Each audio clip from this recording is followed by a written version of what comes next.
गीता में अर्जुन को स्वयं भगवान कह रहे हैं कि उस परमेश्वर की शरण में जा, उसके लिए उन संतों के पास जा जो तत्वदर्शी हो।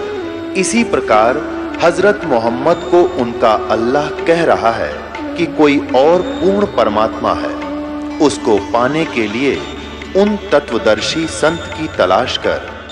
वो प्रभु कौन है, ये जानने के लिए कृपया अवश्य सुनिए जगत गुरु तत्वदर्शी संत रामपाल जी महाराज के अमृत वचन। दर्शकों, जगत गुरु संत रामपाल जी महाराज के अद्भुत अलौकिक सत्संग प्रवचनों ने हिंदुस्तान में ही नहीं बल्कि विश्व में एक आध्यात्मिक ज्ञान की क्रांति ला दी है। लाखों श्रद्धालुओं ने हमें इन सत्संगों के प्रसारण के लिए बधाई पत्र भेजे हैं। इसके साथ साथ कुछ श्रद्धालुओं ने कुछ शंकाएं भी हमारे को भेजी हैं। हमने उन सब श्रद्धालुओं की शंकाओं के निवारण के लिए संत रामपाल जी महाराज से भेंट की तथा महाराज जी से उन सभी शंकाओं का निवारण जाना, जिसकी जिज्ञासा हमारे दर्शकों में बनी हुई है। तो आइए अब जानते हैं परम पूज्य जगत गुरु तत्वदर्शी संत रामपाल जी महाराज से आपकी हर शंका का समाधान। महाराज जी, प्रभु की परिभाषा पर कुछ प्रकाश डालिए तथा कौन से प्रभु इष्ट रूप में पूज्य हैं तथा उसका प्रमाण कहाँ है? पुण्यात्माओं, पहले परमात्मा की परिभाषा यानी डेफिनेशन ऑफ गॉड सुनाते हैं।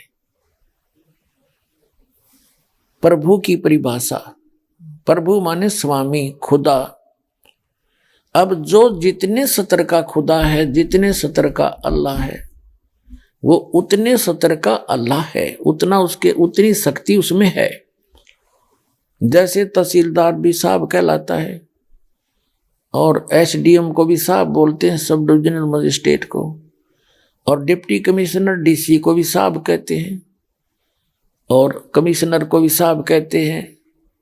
मंत्री, एक प्रांत के मंत्री को भी साहब बोलते हैं और मुख्यमंत्री जो प्रांत का एक मुखिया होता है उसको भी साहब कहते हैं, और केंद्र के मंत्रियों को भी साहब कहते हैं और प्रधानमंत्री को भी साहब कहते हैं, राष्ट्रपति जी को भी साहब कहते हैं, प्रधानमंत्री जी को भी साहब कहते हैं।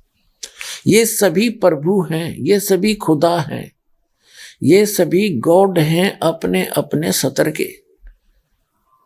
इनकी शक्ति को नकारा नहीं जा सकता, लेकिन इनका कंट्रोलर एक है, राष्ट्रपति और फिर प्रधानमंत्री। ओवरऑल कंट्रोलर तो राष्ट्रपति है, लेकिन वर्किंग उसका जो नुमाइंदा है प्रधानमंत्री, ओवरऑल कंट्रोलर होता है राष्ट्रपति जी का नुमाइंदा इंडिया के अंदर। तो ये इसी प्रकार इस पूरे ब्रह्मांडों की स्थिति को समझेंगे हम, ऐसा ही है जैसे मेंबर ऑफ पार्लियामेंट भारत की एमपी की जो सीट है वो 500 हैं, वो सभी एमपी साहब कहलाते हैं, मेंबर ऑफ पार्लियामेंट। और जैसे प्रत्येक प्रांत के अंदर अलग से एमएलए सीट होती है, वो एमएलए साहब कहलाते हैं।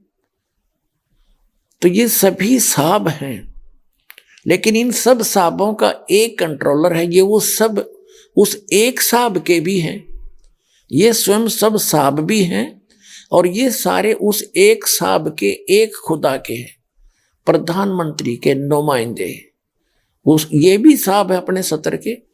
अब जैसे किसी ने रजिस्ट्री करवानी है तो वो चाहे किसी से संबंध रखता, उसका काम तहसीलदार से ही होगा, तो उसके लिए वो तहसीलदार साहब है, उससे ही काम बनेगा, उसको उसने प्रार्थना पत्र लगाना पड़ेगा। तो जो इनकम्प्लीट नॉलेज रखते हैं वो कहते हैं हम एक खुदा के, एक भगवान, एक अल्लाह के अतिरिक्त हम किसी को शरीक नहीं करते। देखो, शरीक करना और बात है, पूजा अन्य चीज होती है। जैसे एक पतिव्रता स्त्री होती है, वो अपने पति की पूजा करती है और सत्कार सभी का करती है। जैसे जेठ है बड़े भाई की तरह, जेठानी है बड़ी बहन की तरह, देवर है छोटे भाई की तरह, देवरानी है छोटी बहन की तरह, ननद है उनको अपनी बहनों की तरह।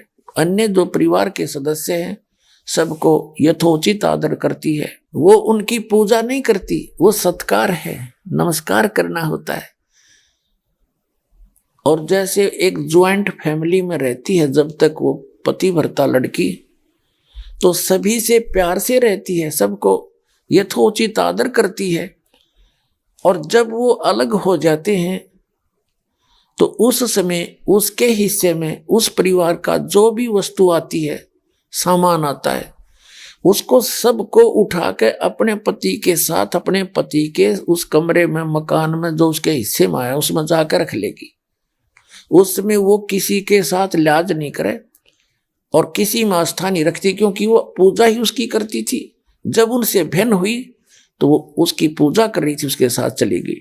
लेकिन जब तक ज्वाइंट फैमिली में रही तो उसका फर्ज बने था प्रत्येक से प्यार से रहे, सबका बड़े छोटे का यथोचित आदर करे, तो वो पतिव्रता कहलाती है। और यदि वही पतिव्रता, यदि वही लड़की अपने पति के अतिरिक्त न सास से मुंह तो ढंगते बोले और न ननदते, ना जेठ, ना जेठानी, ना ससुरते, तो वो तो कलियारी होगी। रोज घर में झगड़ा रहे, खेचा तानी रहे, तो वो घर शांति से नहीं रह सकता। तो जो व्यक्ति ये कहते हैं कि हम खुदा के अतिरिक्त किसी को भी शीश नमन नहीं करते, ये उनकी भूल है। नमस्कार करना ये पूजा नहीं है, ये तो एक आदर करना है, बड़े छोटे का सत्कार करना है, झुक कर प्रणाम करे उनको, तो ये पूजा नहीं है। पूजा तो आत्मा से जिसको चाहते हो उसकी पूजा है, और बाकी सब क्रियाएं हैं ये करनी पड़ती है।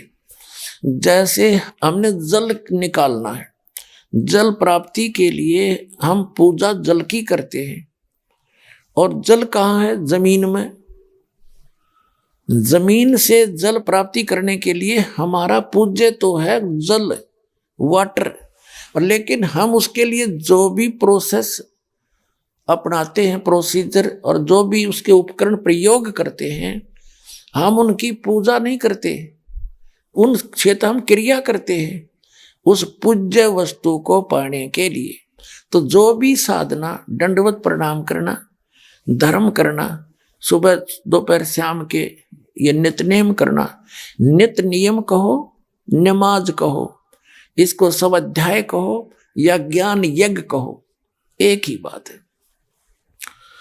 और फिर मंत्र जाप करना, जो यथार्थ मंत्र जाप कर बताए हैं वो करना, ये सब प्रोसीजर है, ये क्रियाएं हैं उस पूज्य वस्तु को पाने के लिए, उस अल्लाहु अकबर यानी कंप्लीट गॉड को पाने के लिए, और उस सतलोक में जाने के लिए जहां सदा सुखी रहता है प्राणी। तो उसके लिए हमारा पूज्य तो है अल्लाहु अकबर, और बाकी जो उसको पाने के लिए, जैसे जल प्राप्ति के लिए हमने बोकी लगानी पड़ती है, पाइप नीचे उतारना पड़ता है, उसके बाद फिर हैंडपंप लगाना पड़ता है, और फिर हैंडपंप की भी साधना करते हैं, ऐसे हिलाते हैं, तो उससे वो पूज्य वस्तु प्राप्त होती है जिसके लिए हमने सब क्रियाएं की थी। तो इसी प्रकार जो हमारे पूज्य परमात्मा हैं, कबीर देव, कबीर अल्लाह, और वो स्थान पाने के लिए जहाँ कोई दुख नहीं है, वहां जाने के लिए हमने ये सब क्रियाएं करनी होती हैं। नमस्कार करना पूजा नहीं, और नमस्कार करे बिना अभिमान नहीं जावे, अभिमान वाले को भगवान नहीं मिल सकता। आधिनी के पास है पूर्ण ब्रह्म दयाल, मान बड़ाई मारियो बे अदबी सरकार। आज दास बताना चाह रहा है कि जैसे एक प्रांत है, एक स्टेट, उसमें एक मुख्यमंत्री होता है और अन्य उसके मंत्री होते हैं। तो इस एक प्रांत में मुख्यमंत्री का रोल करता है ये ब्रह्म सरपुरुष, जिसने कुरान शरीफ का ज्ञान दिया, जिसने बाइबल का ज्ञान दिया, जिसने श्रीमद् भगवद गीता का ज्ञान दिया, जिसने चारों वेदों ऋग्वेद, यजुर्वेद, सामवेद, अथर्ववेद का ज्ञान दिया। ये एक ब्रह्मांड के अंदर मुख्यमंत्री का रोल करता है, और इसके 3 पुत्र हैं, रजगुण ब्रह्मा, सदगुण विष्णु, तमगुण शिव जी। ये इसके प्रधान हैं, 3 एक विभागीय मंत्री हैं। इसके इनके अतिरिक्त, इनके अंतर्गत और बहुत से देव हैं, जैसे वरुण जल का देवता और सूर्य देवता जो सभी प्रकाश स्रोतों का इंचार्ज है। जैसे कोई बिजली महकमा है, बिजली महकमे का जो मंत्री है जिसे पावर मिनिस्टर बोलते हैं, वो कोई पावर हाउस नहीं होता, कोई जड़ नहीं है, वो एक व्यक्ति है चलता फिरता। वो एक मंत्री है, कंट्रोलर है उस बिजली के महकमे का। इसी प्रकार जैसे इरिगेशन मिनिस्टर होता है, यानी सिंचाई नहरों का मंत्री, तो वो नहर नहीं होता। ऐसे ही सूर्य देव है, सूर्य एक देवता है। वो सभी ये जो आग का गोला सूर्य आपको दिखाई देता है, इन ऐसे ऐसे बहुत गुणे सूर्य हैं इस सौर मंडल में, और इन सभी प्रकाश स्रोतों का वो इंचार्ज है, वो मंत्री है अलग से। और जैसे जितने भी पृथ्वी हैं, इनका भी एक देव है, पृथ्वी देवी है। इन सभी ग्रहों की वो संचालक है, उसके अंतर्गत आते। तो ये सभी देवता हैं, ये सभी स्वामी हैं, अपने अपने विभाग के साब हैं, खुदा हैं, अल्लाह हैं। ये सारे खुदा हैं, लेकिन ये इन सब का ओवरऑल कंट्रोलर जो खुदा है, जो असंख्य ब्रह्मांड का स्वामी है, वो अल्लाह ताला है। उसको इसलिए तो अल्लाह ताला का, इसलिए उसको अल्लाह अकबर का, बड़ा भगवान का। इसका मतलब छोटे भगवान भी हैं, छोटे खुदा भी हैं, तभी तो उसको बड़ा का ना, बड़े कहने की आवश्यकता ही नहीं थी जब और खुदा होते नहीं थे।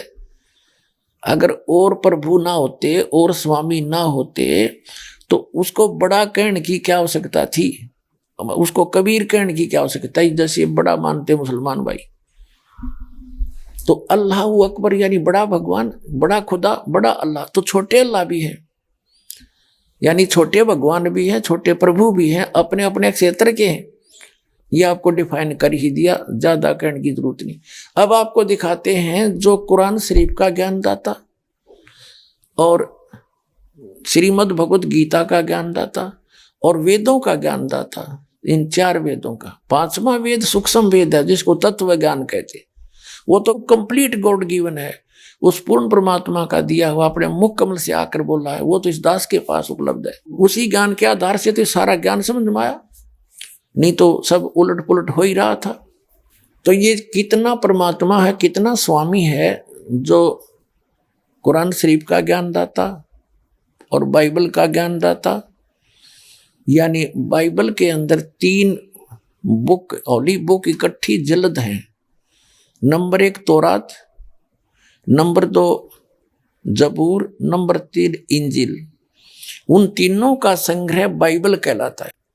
तो उनका ज्ञानदाता भी ये ब्रह्म है, कुरान शरीफ का ज्ञानदाता भी ये ब्रह्म है, और श्रीमद् भगवत गीता का ज्ञानदाता भी ब्रह्म है, और इन 4 वेदों का ज्ञानदाता भी ब्रह्म है। और परम अक्षर ब्रह्म ने आकर के वो मूल ज्ञान दिया है जिसमें और आल ज्ञान है, और ज्ञान सब ज्ञानड़ी, वो कबीर ज्ञान सो ज्ञान, और जैसे गोला तोब कायम करता चले मैदान। अब आपको दिखाते हैं वो कितना भगवान है, ये जिसको मुसलमान भाई अपना अल्लाह ताला मानते हैं, जिसने कुरान शरीफ का ज्ञान दिया, उसको वे अपना खुदा मानते हैं, और गलती से उसको वो अल्लाह अकबर भी कहते हैं। जबकि सूरत फुरकानी,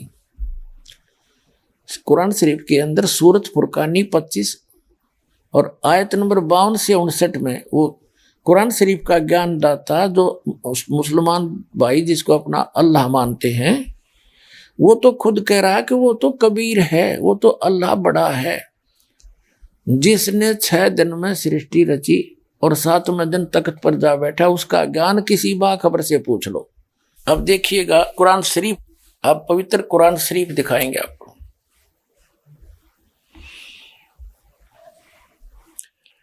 ये है मुतरजम बरहीसी, ये है शास्त्रीय अरबी पद्धति पर नागरी लिपि में, रूपांतरकार हैं नंद कुमार अवस्थी। शेरवाणी संस्करण ये कहां से प्राप्त होती है, इसमें क्या लिखा है कि यह वह इलामी किताब है जिसमें कोई संदेह की गुंजाइश नहीं। इसमें जो लिखा फाइनल है, इसमें कोई ऑब्जेक्शन नहीं। शास्त्रीय अरबी पद्धति पर नागरी लिपि में ये कहाँ से छपी है? प्रकाशक हैं लखनऊ किताबघर, मौसम बाग, सीतापुर रोड, लखनऊ से।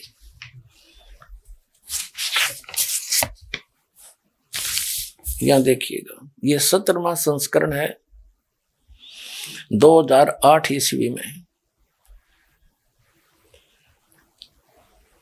और पृष्ठ संख्या है 1024। मुद्रक हैं गास्पेल प्रेस लखनऊ, गास्पेल।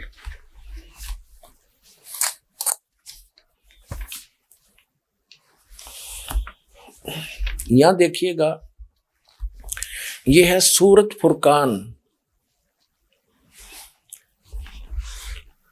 सूरत, ये है कुरान शरीफ, कुरान शरीफ, ये है सूरत फुरकान 25 और इसके पृष्ठ नंबर 604 पर हम नीचे से पढ़ेंगे 52 नंबर आयत से। फुरकान का जो अर्थ देखा शब्दकोश के अंदर, उसमें लिखा है कि मानदंड, ब्रैकेट में लिखा है झूठ और सच के बीच में, यानी सत्य और झूठ को जांचने का, यानी निष्कर्ष निकालने का एक पैमाना है यह फुरकान। तो इस पूरी कुरान शरीफ की, पूरी कुरान शरीफ का ये निष्कर्ष है, ये मानदंड है, यानी पैमाना है सच्चाई और झूठ, सत्य और असत्य का निर्णय करने के लिए। तो इसमें पढ़ते हैं हम क्या लिखा है, देखिएगा। यह है सूरत फुरकानी 25 और 604 पृष्ठ पे इस प्रकाशन के हम पढ़ेंगे नीचे से। ये 51वीं आयत समाप्त हुई, 52वीं प्रारंभ होती है।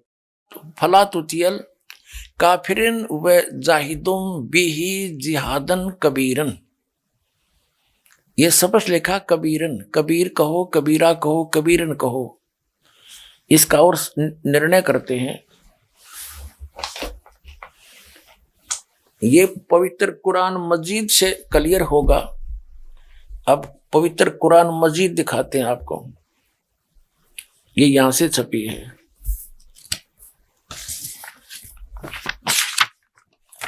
ये भी पहले भी दिखाई थी आपको, ये वही है। ये यहां से इसका पूरी जानकारी है, कहां से छपी है, कौन इसका अनुवाद करता है। और अब इसके हम आते हैं, ये वही सूरत फुरकान 25 और कुरान मजीद 576 पृष्ठ पे इस प्रकाशन के हम यहीं आते हैं नीचे। ये है 51वीं आयत समाप्त हुई। इसमें पंक्ति भी नहीं बदली है, अक्सर भी सिर्फ लिखने मंत्र थोड़ा किया। फला तुतियल काफिरन ने जाहिदुम बिही जिहादन कबीरा। कबीर कहो, कबीरा कहो, कबीरन कहो, खबीरा कहो, खबीरन कहो। तो इसमें स्पष्ट है ये कबीरा, और इसका यहां अनुवाद किया है इसके साथ में। ये 52वीं आयत का अनुवाद चला है। तो तुम काफरों का कहा ना मानो, उनसे इस कुरान के हुक्म के मुताबिक बड़े जोर से लड़ो। अब उन्हें कबीर का अर्थ बड़ा कर दिया, ठीक है। अब हम फिर कुरान शरीफ को लेते हैं। ये पवित्र कुरान शरीफ है, यहां से देखिएगा। उसमें से हमने ये निर्णय करना था कबीर और कबीरा और कबीरन। ये कुरान शरीफ फिर ले ली हमने, सूरत फुरकानी 25 और 604 पृष्ठ पे हम आगे ये नीचे आएंगे। ये 52 नंबर आयत है, 51 यहां समाप्त हुआ, 52 प्रारंभ हुआ। फला तुतियल काफिरिन व जिहादुम बिही जिहादन कबीरन। इसका अनुवाद बिल्कुल सामने किया है। ये अनुवाद करता भी मुसलमान भाई है कोई। तो ए पैगंबर, ये कुरान शरीफ का ज्ञान दाता बोल रहा है। तो ए पैगंबर, तुम काफिरों का कहा न मानना और इस कुरान की दलीलों से उनका सामना बड़े जोर से करो। अब देखो, जिहाद का अर्थ लड़ाई नहीं है, ये अनुवाद बिल्कुल सही किया इसने। उनका सामना करो बड़े जोर के साथ, संघर्ष करो, उनकी बातों में मत आना। अब इसका कहने का तात्पर्य ये है इस कुरान शरीफ की इस आयत का कि कुरान शरीफ का ज्ञान दाता हजरत मोहम्मद जी को संदेश भेज रहा है जिब्रील देवता के माध्यम से या कोई अन्य तरीके से, एज इट इज। वो कह रहा है कि इन काफिरों की बातों में मत आना, ये काफिर तो अल्लाह के अतिरिक्त ऐसों की पूजा करते हैं जो उनको ना हानि कर सकते हैं ना लाभ दे सकते हैं, और वो ना माने कि ये उस कबीर नामक अल्लाह यानी बड़े भगवान, ये बड़ा कहते हैं, हम बड़ा ही मानकर चलते हैं आज, उस बड़े भगवान की यानी पूर्ण परमात्मा की भक्ति ये काफिर नहीं करते। तो आप इनकी बातों में मत आना, सीधी सी बात है। ये आपकी नहीं माने तो आप उनकी बातों में आकर उनके साथ ना हो जाना, उसके लिए संघर्ष करना, चाहे कितना कष्ट उठाना पड़ो। तो वही हजरत मोहम्मद जी ने किया है, इसका अर्थ ये। अब हम देखते हैं अब क्या बताया है, देखिएगा। तो ए पैगंबर, तुम काफिरों का कहा न मानना और इस कुरान की दलीलों से उनका सामना बड़े जोर से करो। ये बिल्कुल सही, इन्होंने कबीर का अर्थ बड़ा कर दिया, ठीक है। कुरान शरीफ का ज्ञान दाता ये भी स्पष्ट कर रहा है कि ये कबीर जो अल्लाह है, अल्लाह कबीर है, ये वही है जिसने 6 दिन में सृष्टि रची और 7वें दिन तख्त पर जा बैठा, जा विराजा। इससे यह सिद्ध होगा आपके समक्ष कि कुरान शरीफ का ज्ञान दाता अपने से अन्य कोई बड़े परमात्मा की महिमा सुना रहा है हजरत मोहम्मद को। इससे यह सिद्ध हो जाएगा कि कुरान शरीफ का ज्ञान दाता अल्लाह अकबर नहीं है। अब देखना, अब हम 607 पृष्ठ पर पढ़ रहे हैं, सूरत फुरकान 25 आयत नंबर 52 हमने पहले पढ़ ली, अब 53 पढ़ते हैं। और वही है जिसने 2 दरियाओं के को मिला चलाया, एक का पानी मीठा प्यास बुझाने वाला और एक का खारी कड़वा, और दोनों में एक आड़ और मजबूत रोक बना दी। 53 पढ़ ली, अब 54 पढ़ेंगे। और वही है जिसने पानी की बूंद से आदमी को पैदा किया, फिर उसको साहिबे नसीब यानी किसी का बेटा या बेटी और ससुराल वाला यानी किसी का दामाद बहू बनाया। और तुम्हारा परवरदिगार हर चीज करने पर शक्तिमान है। और अब 55 आयत पढ़ेंगे। और काफिर अल्लाह के सिवा ऐसों को पूजते हैं जो न उनको नफा पहुंचा सकते हैं और न उनको नुकसान पहुंचा सकते हैं। और काफिर तो अपने परवरदिगार से पीठ दिए हुए हैं, मुंह मोड़े हैं। और ए पैगंबर, हमने तुमको खुशखबरी सुनाने, सिर्फ अजाब से डराने के लिए भेजा है। इन लोगों से कहो कि मैं तुमसे इस अल्लाह के हुक्म पर कुछ मजदूरी नहीं मांगता। हाँ, जो चाहे अपने परवरदिगार तक पहुंचने की राह इख्तियार कर ले। और ए पैगंबर, उस जिंदा पर भरोसा रखो। ये चैतन्य ने अर्थ गलत किया है। इसका वास्तविकता क्या है कि पूर्ण परमात्मा अल्लाह अकबर जिंदा महात्मा का रूप बनाकर आए थे और हजरत मोहम्मद जी को मिले थे। यहाँ वो स्पष्ट कह रहे हैं कि उस जिंदा पर भरोसा रख जो तुझे जिंदा महात्मा के रूप में आकर मिले थे और ऊपर लेकर गए थे, फिर वापस छोड़ा था। 2 प्रकार से ऊपर गए थे हजरत मोहम्मद, एक प्रकार का मुसलमान भाइयों को ज्ञान नहीं। अब यही पढ़ते हैं, पहले इससे कंसेप्ट क्लियर करते हैं। और उस जिंदा पर अब हम 58वीं आयत पढ़ रहे हैं, 57वीं पढ़ ली। ए पैगंबर, उस जिंदा पर भरोसा रखो जो कभी मरने वाला नहीं है, अर्थात वो अविनाशी है। और तारीफ के साथ उसकी पाकी बयान करते रहो और अपने बंदों के गुनाहों से वह काफी खबरदार है, यानी उनकी सब गुनाहों को माफ कर सकता है, वो समर्थ है। अब 59वीं आयत है, ये 58वीं समाप्त हुई। और जिसने आसमान और जमीन और जो कुछ उनके बीच में है सबको 6 दिन में पैदा किया और फिर तख्त पर जा बिराजा, वह अल्लाह बड़ा। इन्होंने कबीर का अर्थ बड़ा कर दिया। वो अल्लाह बड़ा, वो अल्लाह कबीर कह दे, हम कोई बात नहीं, अनुवाद ना करें। वह अल्लाह कबीर रहमान है और उसकी खबर किसी बाखबर इल्म वाले से पूछ देखो। कुरान शरीफ के ज्ञानदाता ने स्पष्ट कर दिया है कि मैं नहीं जानता उस अल्लाह कबीर के बारे में। 6 दिन में सबको 6 दिन में पैदा किया, फिर तख्त पर जा विराजा, हुए अल्लाह कबीर है। हम इसको कबीर बोल देंगे, कोई दिक्कत नहीं। रहमान है और उसकी खबर किसी बाखबर इल्म वाले यानी तत्वदर्शी संत से पूछ देखो।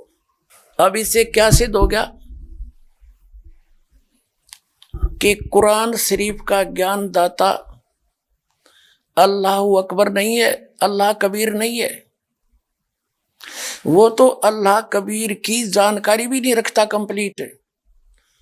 उसके लिए ऑप्शन छोड़ दिया है कि उस अल्लाह कबीर के बारे में जिसने 6 दिन में सृष्टि रची, 7वें दिन तख्त पर जा बिराजा, वो अल्लाह कबीर है, वो बड़ा भगवान है, वो कादिर अल्लाह है, वो पूर्ण परमात्मा है, वो समर्थ परमात्मा है और एक वही पूजा के योग्य है, अन्य की पूजा नहीं करनी चाहिए।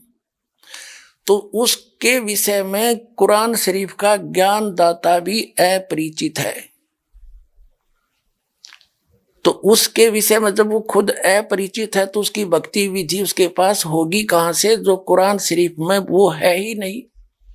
ना उस अल्लाह कबीर की जानकारी है और ना उसकी भक्ति विधि का पता है, क्योंकि वो स्पष्ट कर दिया है कि उसके विषय में उसकी जानकारी किसी बाखबर से, उसकी खबर किसी बाखबर से पूछो। अर्थात पूरी कुरान शरीफ के अंदर वो ज्ञान नहीं है उस अल्लाह अकबर का। तो पूरा मुसलमान धर्म अल्लाह अकबर यानी कबीर उस समर्थ परमात्मा की पूजा ना करके कुरान शरीफ के ज्ञान दाता की पूजा कर रहा है, जो अल्लाह कबीर नहीं है। इतनी सी बात है। उसने जब पल्ला झाड़ दिया, वो तो जानता है नहीं उस अल्लाह अकबर के बारे में, उस बड़े भगवान के बारे में तो वो जानता है नहीं। जिसने 6 दिन में सृष्टि रची, 7वें दिन तक तो जा बैठा, उसके विषय में ये दास जानता है और ये भेजा है बताने के लिए। अब अपना कल्याण करवा लो अग्रम अग्रम छोड़ के।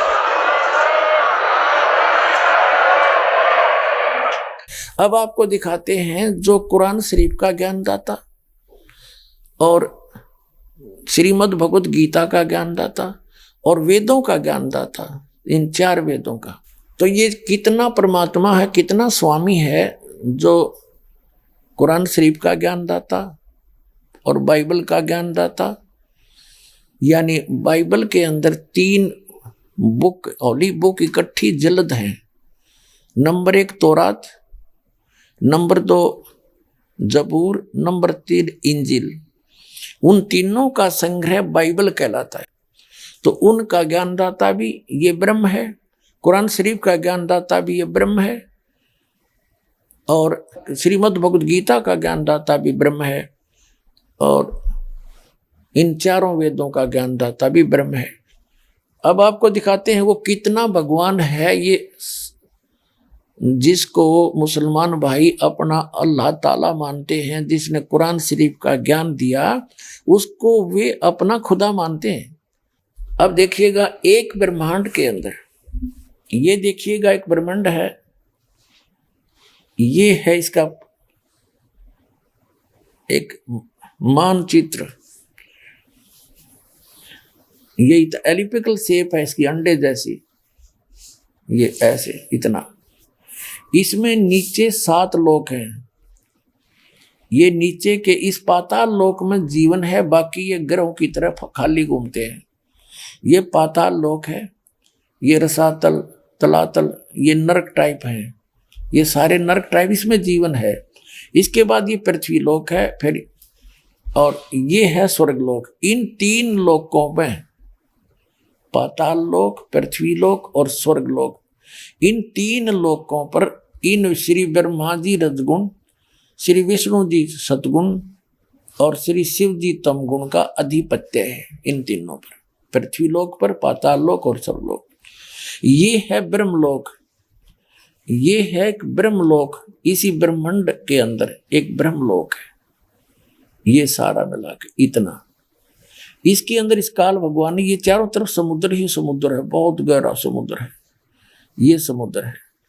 और इसमें इस काल भगवान ने क्या रचना की है, ये एक महा इंद्र का द्वीप बना, इसको महास्वर्ग कहते हैं, इसको महास्वर्ग कहते हैं। इसके ऊपर नकली सतलोक, नकली अलखलोक, नकली डुप्लीकेट अगम लोक और अनामी अर्थात अकय लोक बनाए हैं ये। और ये 88,000 खेड़े हैं। ये सपतपुरी अलग है, जिसमें 7 नगरी है छोटी छोटी, और ये धर्मराय का लोक है। ये एक मानसरोवर है इसमें, इस ब्रह्मांड के अंदर। तो ये एक ब्रह्मांड का चित्र है। इस ब्रह्मांड में ये खुद यहाँ गुप्त रहता है महाब्रह्मा रूप में। ये माँ ब्रह्मा के रूप में काल यहाँ रहता है, साथ में दुर्गा को माँ सावित्री रूप में रखता है, और ये महाविष्णु के रूप में रहता है, महाविष्णु के रूप में काल ब्रह्म, और दुर्गा को लक्ष्मी रूप में रखता है। ये 3 नक्षत्र न्यारे न्यारे इसने गुप्त बना रखे हैं। ये सतोगुण प्रधान नक्षत्र है, ये तमोगुण प्रधान नक्षत्र है। इसमें ये काल महाशिव रूप में रहता है, और दुर्गा को पार्वती रूप में रखता है। और ये रजोगुण प्रधान नक्षत्र है, इसमें महाब्रह्मा रूप में रहता है, और दुर्गा को सावित्री रूप में रखता है। इन तीनों स्थानों पर एक एक पुत्र की उत्पत्ति करता है। जो इस स्थान पर ये उत्पत्ति करते हैं दोनों, दुर्गा जी और काल, ये काल भगवान ब्रह्मा रूप धारण कर लेता है। और इसके साथ फिर ये दोनों सृष्टि क्रम करते हैं। पति पत्नी के व्यवहार से जो पुत्र उत्पन्न होता है वो इन ब्रह्मा जैसी शकल का हो जाता है, रजोगुण युक्त हो जाता है। इस स्थान का ऐसी कंस्ट्रक्शन है। और ये है सतोगुण प्रधान क्षेत्र। इसमें ये काल विष्णु रूप धारण कर लेता है चतुर्भुज रूप में, और दुर्गा को भी रखता है महालक्ष्मी रूप। इन दोनों के संयोग से ये सतोगुण प्रधान क्षेत्र है। यहाँ ऐसी कंस्ट्रक्शन है, यहाँ व्यक्ति का अपने आप स्वभाव बहुत अच्छा रहता है। तो इनके संयोग से जो पुत्र उत्पन्न होता है वो सतोगुण युक्त हो जाता है। और ये है तमोगुण प्रधान क्षेत्र। इसमें ये स्वयं रहता है महाशिव रूप में, दुर्गा को रखता है पार्वती रूप में। इन दोनों के संयोग से जो पुत्र उत्पन्न होता है वो अब ऑटोमेटिकली तमोगुण युक्त हो जाता है, ऐसी शकल का हो जाता है। फिर ये जब युवा हो जाते हैं तब तक इनको कोमा में रखता है। युवा होने के बाद फिर ये दुर्गा के सहयोग से, ये सबके सामने नहीं आता, इसकी वास्तविक रूप शकल तो बहुत बुरी है। जो गीता जी के अंदर ये कहता है, अर्जुन देख मेरा ये काल है, ये हूं मैं असली रूप, मेरा विराट रूप, और मैं काल हूँ। 11वें अध्याय के 32वें श्लोक में गीता जी में कहता है मैं काल हूँ। तो ये काल कहता मैं अपने वास्तविक रूप में कभी किसी के सामने नहीं आता। 7वें अध्याय के 24-25वें श्लोक में श्रीमद् भगवद गीता में कहा है कि मैं अपनी योग माया से छुपा रहता हूं, और ये मूर्ख जन समुदाय मुझे ये कृष्ण रूप में मान रहे होंगे, व्यक्ति रूप में। मैं कृष्ण नहीं हूं। वो तो श्री कृष्ण के अंदर बोल रहा था, फिर बाहर निकल कर दिखाया विराट रूप कि ये मेरा असली रूप, और मैं कभी किसी के सामने नहीं आता, ये मेरा अटल घटिया नियम है। तो ये यहाँ गुप्त रहता है, और जिसको दर्शन देता है तो किसी को ब्रह्मा रूप में, किसी को विष्णु रूप में, किसी को शिव जी के रूप में। तो आज तक कोई समझ नहीं पाया कि ये महाब्रह्मा कौन है और महाविष्णु कौन है। इन्हीं को महाब्रह्मा कहने लगे, उसी को सब कुछ मान बैठे। तो अभी तक इस अध्यात्म ज्ञान का सिर पैर नहीं था किसी के पास। इस दास पर दया करी परमात्मा ने, ये सारा रहस्य खोल के धर दिया आपके सामने। बुद्धिमान समाज है, आओ ज्ञान ग्रहण करो, कल्याण करवाओ और समझो इस ज्ञान को अच्छी तरह। अब ये एक ब्रह्मांड है, ये है एक ब्रह्मांड, ये सारा एक ब्रह्मांड है। और इसमें ये जो काल भगवान है ये एक मुख्यमंत्री का रोल करता है और इसके 3 मंत्री ये हैं, ये तो प्रधानमंत्री समझो, यानी मेन तो ये 3 है। इसके अंतर्गत फिर और 33 करोड़, जैसे एक मुसलमान भाई है डॉक्टर जाकिर नाइक, वो क्या तर्क देता है कि मुसलमान तो मानते हैं सब कुछ खुदा का है, और वो कहता है अधिकतर हिंदू मानते हैं कि जैसे ये सूरज खुदा है और आग खुदा है, पहाड़ खुदा है, मूर्ति खुदा है, सांप खुदा है, यानी ये सब को खुदा मानते हैं। जैसे हम सूर्य देव कहते हैं, वरुण देव जल का देवता है और इंद्र स्वर्ग का देवता, तो ये ऐसी वास्तव में ये हैं, ये सभी जो है ये भी खुदा हैं, अपने अपने सत्र के प्रभु हैं, अपने अपने सत्र के ये स्वामी हैं, मालिक हैं, इनको नकारा नहीं जा सकता।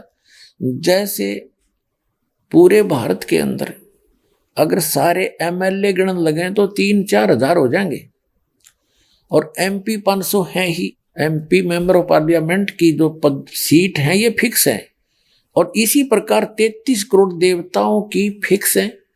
वो 33 करोड़ देवताओं की ये समझ लो मेंबर ऑफ पार्लियामेंट की सीट है। वो देवता मर जाते हैं, दूसरे अच्छी आत्माओं को देवता पद प्राप्त हो जाता है। तो इस प्रकार ये सभी देव हैं। देव माने प्रभु हैं, स्वामी हैं अपने सत्र के, लेकिन कुल का मालिक जिसको महादेव कहते हैं, बड़ा भगवान कहते हैं, अल्लाह अकबर कहते हैं, वो सबका मालिक है, उसके सब देव हैं। ये अन्य देव भी उसके हैं, उसके अंतर्गत हैं, उसके कंट्रोल में है, वो सबका मालिक एक है, और ये अपने सत्र के प्रभु हैं। ये सब खुदा होते हुए भी उस एक खुदा के हैं, ये सब खुदा भी हैं। ये है रियल डेफिनेशन ऑफ गॉड। और जिन का पता नहीं, वो तर्क वितर्क कितना ही कर लो, अटपट मारते ही रहते हैं। तो अब आज पहले जो हमारे खासकर भारतवर्ष में जो गहनी संस्कृत बोला करता था स्पीड से, और 4 वेदों को जो घोट रखा था उसको चतुर्वेदी कहा करते थे, और संस्कृत बोलने वाले को महत्व दिया जाता था, चाहे वो कुछ भी अटपट कर रहा है, और सब ये मान लेते थे बड़ा विद्वान है। आज इसका स्थान इंग्लिश ने ले लिया, अंग्रेजी भाषा ने, और जो अंग्रेजी में घड़ी गटमट करे उसने सोचो भाई बड़ा पहुंचा विद्वान है, खाक विद्वान है। एक भाषा का काम अपने विचारों को दूसरे तक पहुंचाना है, वो सिंपल हो, अक्षेत्रीय हो, चाहे अरबी हो, चाहे पंजाबी हो, चाहे गुजराती या मराठी हो या हिंदी हो, अपनी लोकल मातृभाषा हो, वो ज्ञान खरा होना चाहिए ताकि सामने वाला समझ सके। हमारी बुद्धि काम करना बंद कर जाती है क्योंकि हमने ज्ञान नहीं, तो इस ज्ञान से समझ में होगा कि हम किसको के मान बैठे।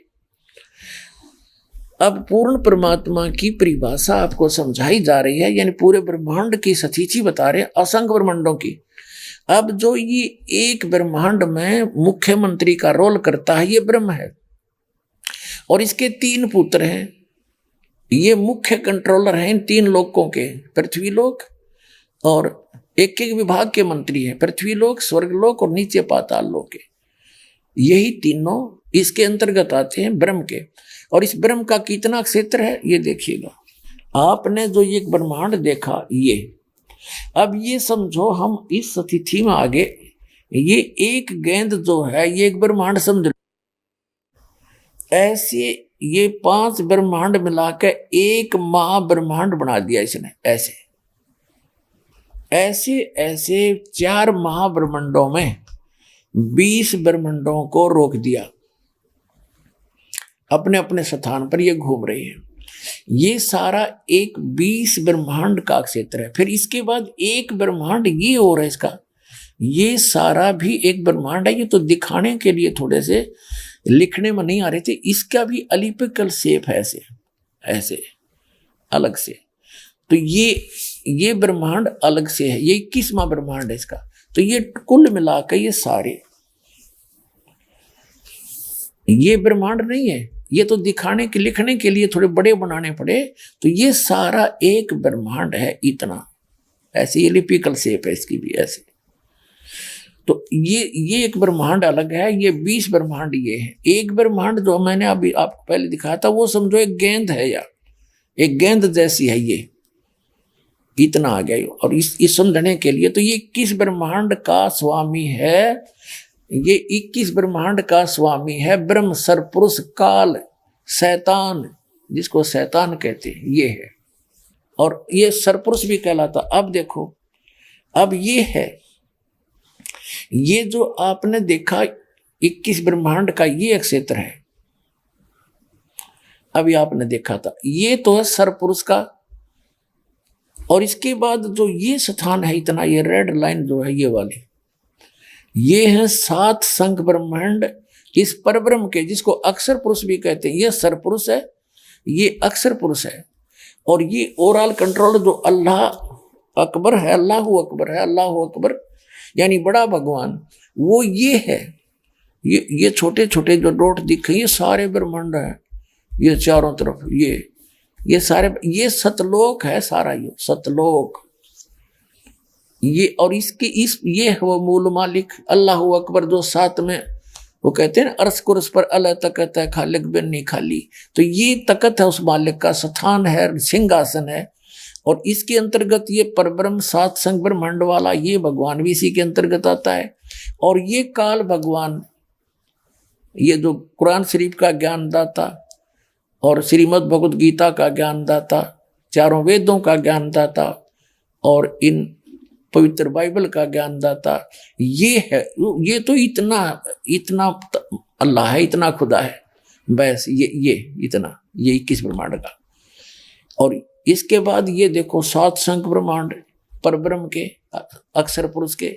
और ये है असंख्य ब्रह्मांड ओवरऑल कंट्रोलर, ये है वो कुल का मालिक, ये है वो अल्लाहु अकबर, बड़ा भगवान ये है। और इसके फिर अन्य ऊपर लोक और हैं, अलख लोक और अगम लोक और अनामी लोक, जिसको अलह लोक भी कहते हैं। ये ओवरऑल कंट्रोलर, ये मालिक ही अन्य लोकों में भी अन्य रूप धारण करके यही परमात्मा सबका कंट्रोल करता है। और ये है वो मूल मालिक, संसार रूपी वृक्ष की ये जड़ है, वो परम अक्षर ब्रह्म, वो अल्लाहु अकबर, वो जड़ है पूरे संसार रूपी वृक्ष की, जो सबका धारण पोषण करता है, तीनों लोकों में प्रवेश करके। अब 3 लोक कैसे हो गए? आइए अब हम उन श्रद्धालुओं के अनुभव जानते हैं जो जगत गुरु तत्वदर्शी संत रामपाल जी महाराज जी से दीक्षा प्राप्त कर चुके हैं तथा उनके द्वारा बताए गए भक्ति मार्ग पर चल रहे हैं। नमस्कार सर। जय सर। क्या शुभ नाम है जी आप? जीवन किशोर दास। सर कहाँ से आए आप? हम नेपाल काठमांडू गौरी घाट पशुपति से। परम संत सतगुरु रामपाल जी महाराज की शरण माने से पहले आप कौन सी भक्ति करते थे? हम गायत्री परिवार में संस्था चलाते काठमांडू में, 2 वर्ष तक संस्था चलाए। और मैं 2012 अप्रैल लगभग 12 की 13 गते से तारीख होता है, उस दिन से हम यहाँ इस भक्ति में लगा हुआ हूँ। सर परम संत सतगुरु रामपाल जी महाराज से नाम उपदेश लेने के बाद आपको क्या लाभ मिला? ऐसे परमात्मा के दुआ में लगने के बाद इतना लाभ हुआ, इतना जो प्रमाण सब है कि लगता है कि मैं कहने लग जाऊं तो 2 दिन लग जाएगा। लेकिन मैं खास करके 3-4 जो है प्रमाणित जो तथ्य बात सब है वो मैं आपके समक्ष में पेश मैं करूंगा। जो कि मैं गायत्री परिवार का हम ही संस्था चलाते थे काठमांडू में। वो संस्था के संस्थापक होने की वजह से जो हमारा एक मित्र है जो कि यहाँ जूता चौल सेवा में रहते हैं, भक्त सिद्धार्थ दास, उनके माथा से हमको ज्ञान गंगा पुस्तक मिला। ज्ञान गंगा पुस्तक पढ़ने के बाद में मैं इतना संतुष्ट हो गया कि परमात्मा के मैं कब मिलूं और जितना जल्दी हो सके मैं बड़वाला किस वजह से मैं जाऊं। तो निरंजन जी के मार्फत से हम यहाँ तक आ गए। और उस समय माता पिता के साथ भी हम लेकर आए हैं। लेकिन वजह था कि हमारा एक 20 वर्ष अगाड़ी का जमीन बिगड़ा हुआ था, जो कि वो जमीन का अभी मूल्यांकन नेपाली पैसा 1 करोड़ रुपया होता है। वो जमीन हमारे पिताजी मतलब 56 नंबर किताब के बदले में 86 नंबर कर दिए थे। एक ऐसे हमारे गांव का जो है 20 वर्ष पहले बेच दिए थे। वो जमीन करने के लिए वो नहीं चाह रहे थे भाग जी। हम लोग बहुत प्रयास किए, मतलब पंचायत में बैठाए, सब कुछ किए, लेकिन तो पर भी नहीं करने के लिए वो चाह रहे थे। तो सिद्धार्थ जी बोले कि परमात्मा के चरण में चलिए जीवन जी, आपको जो है वहाँ से सब रास्ता खुल जाएगा। तो हम जब मालिक से यहाँ नाम लिए और यहाँ घर गए, उसके बाद में जो है जो जमीन नहीं देने के लिए चाह रहा था, वो आदमी खुद हमारे दरवाजा में ढक ढक करने के लिए, ढोका खटकाने के लिए कि आप अपना संपत्ति रिटर्न कीजिए और ले लीजिए। तो उस दिन से हमको और मतलब बहुत जो है पूर्ण विश्वास हुआ कि मालिक स्वयं इस धराधाम में अभी पूर्ण ब्रह्म कबीर साहब आए हुए हैं। और दूसरी जो है, हम एक बार करीब 4 महीना पहले 4 भक्त को लेकर काठमांडू से आए थे। हमारा फिरती टिकट रिजर्वेशन नहीं था, हम लोग रिजर्वेशन करके आते हैं। हम यहाँ से करौथा गए और करौथा से हम जो हरिद्वार गए कि वहाँ से थोड़ा घूम घाम करके और लोकल टिकट से हम दरभंगा या मुजफ्फरपुर तक चल जाएं। तो हमको मुजफ्फरपुर के गाड़ी में हम लोग टिकट लिए, मतलब साधारण टिकट में बैठे। हमारे साथ में एक बच्चा भी था, लेकिन बच्चा ट्रेन में इतना भीड़ था भगत जी, इतना भीड़ था कि खुट्टा तक रखने की जगह नहीं था। हम बच्चा को कांख में लिए और इतना दिक्कत हुआ, करीब मोटा मोटी घड़ी टाइम से 15 मिनट, कि हम अब चाह रहे थे कि अब यहाँ से मतलब झड़ जाए। उसी समय गाड़ी में परमात्मा को बंदी स्वर्ग में प्रार्थना की, हे मालिक, मैं इतना संकट में हूँ, इतना परेशान में हूँ कि बच्चा भी साथ में है, और कैसे मैं यहाँ से मैं इस रास्ते में घर तक मैं सफर करूँ। जब हम झड़ गए वहाँ से, मालिक का राजा हुआ, परमात्मा दया हुआ, कृपा हुआ कि बिना रूट का ट्रेन दरभंगा नया दिल्ली से दरभंगा तक जाने वाली ट्रेन आ गई 1 मिनट के भीतर में। और वो सारे डब्बा भगत जी खाली था, लगभग 20 डब्बा जो है वैसे ही पड़ा हुआ था। हम लोग रिजर्वेशन से भी सुलभ तरीके से हम लोग जो है उस ट्रेन में दरभंगा तक आए। दूसरा प्रमाण तो भगत ये हुआ। और तीसरा प्रमाण क्या है, जब हम काठमांडू क्षेत्र के पशुपति में हमारा पसल है, हमारा पसल इस साइड में है, सत्यश्याम ज्ञान भंडार का एक छोटा पुस्तक है, उसके बगल में हमारे जो घरपट्टी जिसे हम किराए में पुस्तक पसल लिए हैं, उसका किराना पसल। तो किराना पसल जो है इस बार शिवरात्रि के दिन उस पसल में आग लग गया, जो कि हमारा पसल और इसके पसल जो है समक्षे में है। उनको पसल पूरे सखाप हो गया, हमारा पसल में खोस तक नहीं आया भगत जी, जबकि उस पसल में हमारे मालिक बैठे हुए थे। हमको इतना विश्वास था कि पूर्ण परमात्मा रामपाल जी महाराज वहाँ पिक्चर है और वहाँ के मालिक हम बोर्ड दिए हैं, सत्यश्याम ज्ञान भंडार के साइड परमात्मा को हम पिक्चर भी दिए हैं, इसलिए लगा कि मालिक खुद के खुद वहाँ बैठे हैं। इसमें हमको कोई मतलब जो है टेंशन का कोई बात नहीं हुआ। और वैसे तो कितना प्रमाण है भगत जी, आप जो है अब क्या कहूँ, लेकिन हम तो बहुत फेथ हो गए हैं परमात्मा से, बहुत फेथ हो गए हैं। पहले आप जैसे गायत्री परिवार से जुड़े हुए थे और वहाँ पे एक संस्थापक थे गायत्री परिवार के, नेपाल में आप एक संस्था चलाते थे।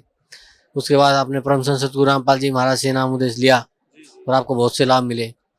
तो सर भक्त समाज को क्या संदेश देना चाहते हैं आप? भक्त समाज को यही समाज देंगे कि आपको वेद हमारे पास मौजूद है, ऋग वेद है, साम वेद है, अथर्ववेद है, यजुर्वेद है, और गीता प्रेस का विभिन्न पुस्तक सब है, विष्णु पुराण है, मार्कंडेय पुराण है, शिव पुराण है, देवी भागवत है, जो कि परमात्मा हर रोज आपको टीवी में खोल खोल के दिखाते हैं, बच्चे जैसे सबको पढ़ाते हैं। शास्त्र अनुकूल भक्ति जो है यहाँ बड़वाला में है, और शास्त्र विरुद्ध जो भी भक्ति है बड़वाला से बाहर है। हम अपने इस 40 साल के दौरान में जितना भी धर्म गुरु सब है, चाहे कृपालु जी हो, चाहे सतपाल जी हो, चाहे बालयोगेश्वर हो, चाहे धनधन स्वामी हो, चाहे आपको हमारे ओम शांति का हो, सब गुरु से हम एक बार बैठे हैं और मुलाकात करने के बाद में, और परमात्मा से जो मुझे सहानुभूति मिला, उनका आदर मिला, उनका सत्कार मिला मालिक से, लगता है कि और उसमें नहीं है भगत जी। और भक्त समाज को मैं यही प्रार्थना करना चाहता हूँ सारा विश्व में और खास करके नेपाल इंडिया में, कि यहाँ जो भी भक्ति हो रहा है शास्त्र अनुकूल हो रहा है। हमारे पास में 2 आँख है और हम रिसर्च करके आगे बढ़ना चाहिए। शास्त्र अनुकूल हमें भक्ति करना चाहिए और परमात्मा खुद को खुद पहचानना चाहिए, जो कि यहाँ बड़वाला में प्रभु अभी बैठे हुए हैं और सब कल्याण के लिए प्रभु जो है बारंबार जो है मतलब बारंबार जो है घुमा फिरा करके प्रभु जो है उस सचेत रास्ता दिखा देता है, तो पर मनुष्य जो है अपने जागरूक नहीं होता है। तो हम तो वही कहें कि यथासंभव हो, जितना जल्द से जल्द हो, अपना कल्याण के हेतु और अपने परिवार के कल्याण के हेतु और देश के भी कल्याण के हेतु यहाँ बड़वाला में आकर के अपना नाम और मनुष्य जीवन सार्थक बनावे और कल्याण। धन्यवाद आपका, बहुत बहुत धन्यवाद। नमस्कार सर। सत साई भगत जी। क्या शुभ नाम है जी आप जी का? मेरा नाम खेताराम दास है भगत जी। सर कहाँ से आए आप? मैं बाड़मेर राजस्थान से आया हूँ। सर क्या काम करते हैं आप? मैं पाली में अकाउंटेंट का काम करता हूँ प्राइवेट फैक्ट्रियों में। सर परम संत सतगुरु रामपाल जी महाराज की शरण में आने से पहले आप कौन सी भक्ति करते थे? पहले हम सिद्ध जसनाथ जी के संप्रदाय में थे और हमारे पूर्वज जैसे भी करते थे उनके संप्रदाय में थे। और मैं जैसे भी 6 साल से समझने लगा तो एक खेत बाड़ को हम मानते थे, तो उनके भी वो जैसे जर्दा है, बीड़ी है और उनके नारियल चढ़ाने जाते थे। और जैसे विवाह हुआ तो एक माजी सा करके हैं, तो उनके भी जागरण जमा देने के लिए जाते थे। तो उनके यहाँ शराब मंगवाई जाती थी, शराब पिलाई जाती थी, फिर सीटियों के बीच में पड़े रहते थे बेहोश होके। और सुबह वापस पूछते थे भोपा जी को कि जागरण और बोलो, माना नहीं है। फिर हम बहुत परेशान रहते थे भगत जी। तो सर ये जो आप भक्ति करते थे इससे आपको क्या लाभ मिलता था?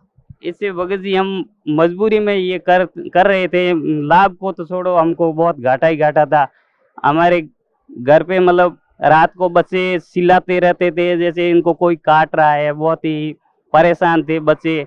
तो फिर हम क्या करते हैं, तो उनका समाधान ढूंढने के लिए वो भोपों को जैसे भी हमारी परंपरा में जानते थे तो उनको भोपों के पास में जाते थे। वो बताते हैं कि उनके यहाँ नारियल चढ़ाओ, उनका जागरण बोलो। ऐसे करते करते भी हम बहुत परेशान रहते थे। मैं काम पे रहता था तो घर से जैसे भी उनका फोन आता था तो मेरे को लगता था कोई न कोई परेशानी आ गई है, नहीं तो वो फोन करते ही नहीं थे। फोन आने का मतलब है कोई न कोई समस्या आ गई। और मैं घर से वहाँ से काम से भी डिस्टर्ब जो होता था, घर आता था, फिर उनको भोपों के पीछे पड़ता था। इस तरह से मैं बहुत दुखी था भगत जी। सर परम संत सतगुरु रामपाल जी महाराज की शरण में आप कैसे आए?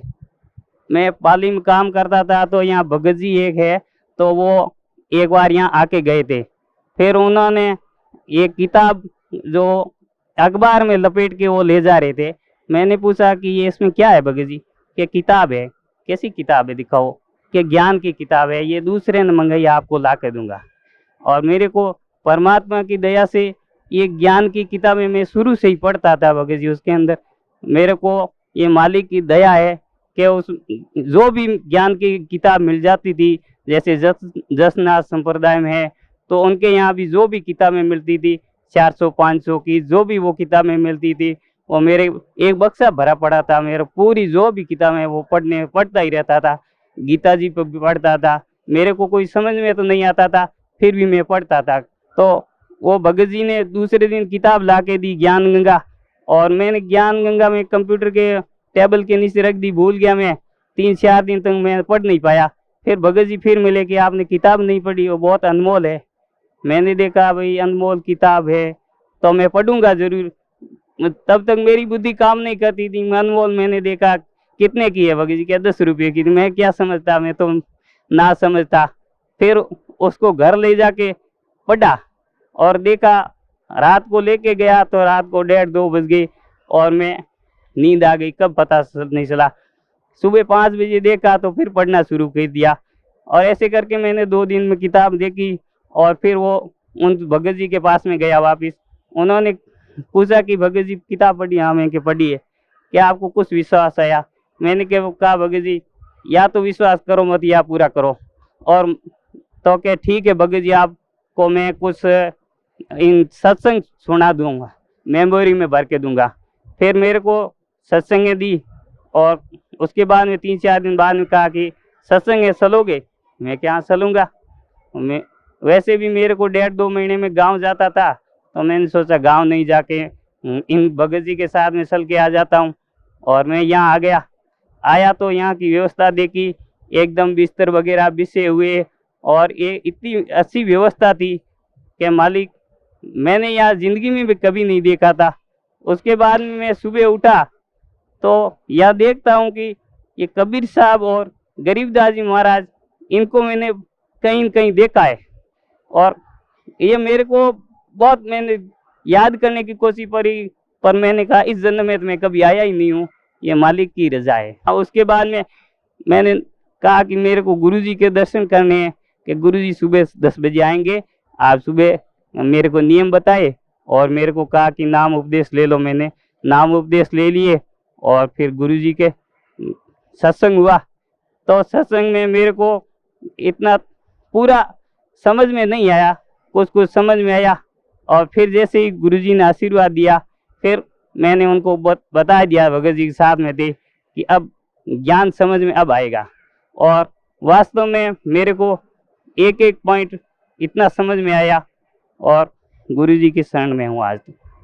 जैसे पहले आप जो भी भक्ति करते थे उससे आपको कोई लाभ नहीं मिला, आपके घर में वह शांति थी और आपको भी मानसिक शांति थी कि जैसे ही कोई फ़ोन बचा तो आप सोचते आपके घर से आ गया कोई और कोई बुरा समाचार होगा।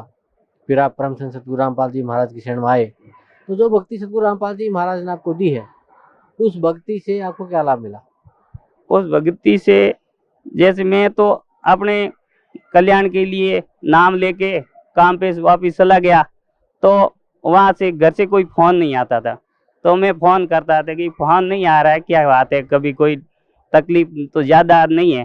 फ़ोन करता कि हमारे को कुछ भी नहीं है, सब सुख शांति है। फिर फ़ोन करता कि हमारे सब सुख शांति है। मैंने कहा ये मालिक की रजा है। और एकदम आज दिन तक उनके कोई भी माता भी नहीं दुखा, इतनी सुख शांति होगी घर में। और मालिक की दया से मैं वापस यहाँ 3 दिन सत्संग सुना और 2 दिन आने जाने में लगे और 5वें दिन वापस गया तो वहाँ मुनीम जी है, उन्होंने कहा कि भाई आपकी तबीयत कैसी है।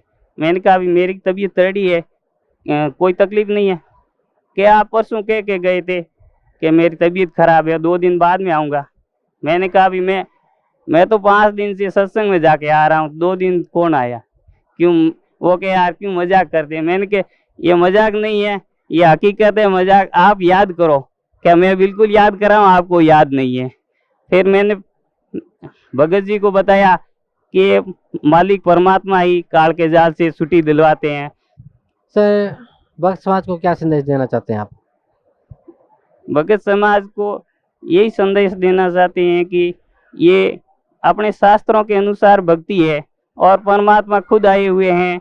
और अब जैसे भी मैं भटक रहा था और दुखी भी था, यहाँ आके सब सुख शांति मिली है और सतलों का रास्ता भी मालिक ने बताया है। और यहाँ से पूरे जगत का कल्याण करने के लिए परमात्मा आए हुए हैं। अगर इनके शरण में आएंगे तो आप इतना सुख पाएंगे कि अभी सपने में भी सोच नहीं सकते थे। और नहीं तो ऐसे ही भटक रहे हैं और दुख पा रहे हैं, उनसे कोई आना जाना नहीं है। इसलिए सभी भगत आत्माओं से मेरी प्रार्थना है कि सतलोक आश्रम बरवाड़ा, जिला हिसार, हरियाणा में आए और नाम उपदेश लें और अपना कल्याण करवाएं। धन्यवाद आपका, बहुत बहुत।